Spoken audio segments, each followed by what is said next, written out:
marching out of Dieppe. After 3 hours in the hot sun, they came to a village called Remembrance. And in Remembrance, an amazing sight happened. Coming out of the church was a wedding party. This bedraggled group of Canadians meet this happy wedding party with everyone throwing confetti and everyone happy.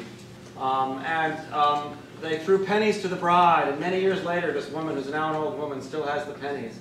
And her best man, her husband's brother, saw a wounded Canadian limping along with no shoes, took off his shoes and gave them so Stan Darch from Hamilton could walk.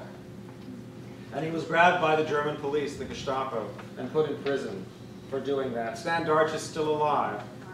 He's in his 90s, and he's in the book, and I gave him a copy of the book at the Dieppe anniversary on August 19th. And in Vermont today, the main street is called Rue des Canadiens, because they remember the day the Canadians came through there.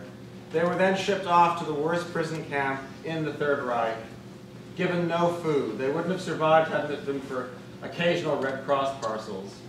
Hitler was so angry, he ordered the men have their hands tied, and then eventually they were shackled. They were in chains for 13 months because of Dieppe.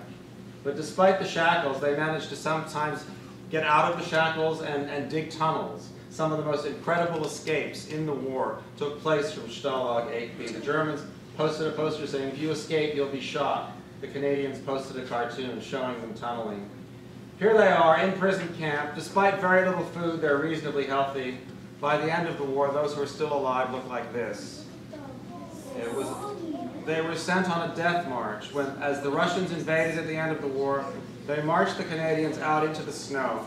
They had no food. Fred Engelbrecht said he survived. Whenever he saw a dead horse or a dead cow, he would cut the tongue out and put it in his pocket. And that night he would boil it up to make broth.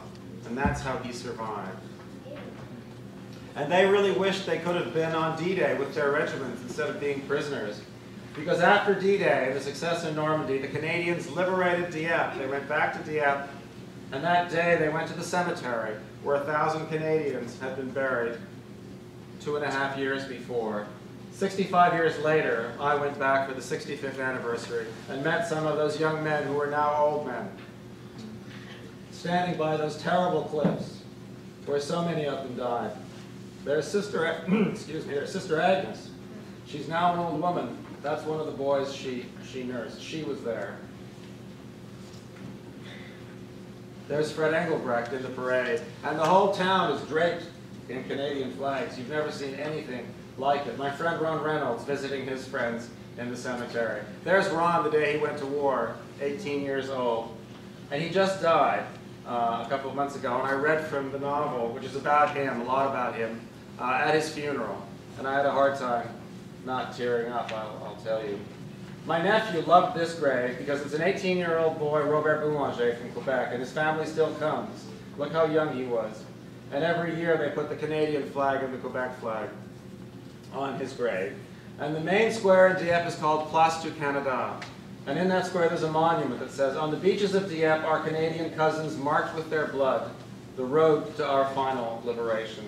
So even though Dieppe was a terrible disaster with needless slaughter of men, it was part of the overall effort to rid the world of the most evil regime the world had ever seen. And if a previous generation of Canadians hadn't done this, we would have a very different world and a very different country.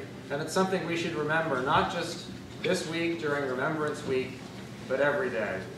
Thanks for your attention.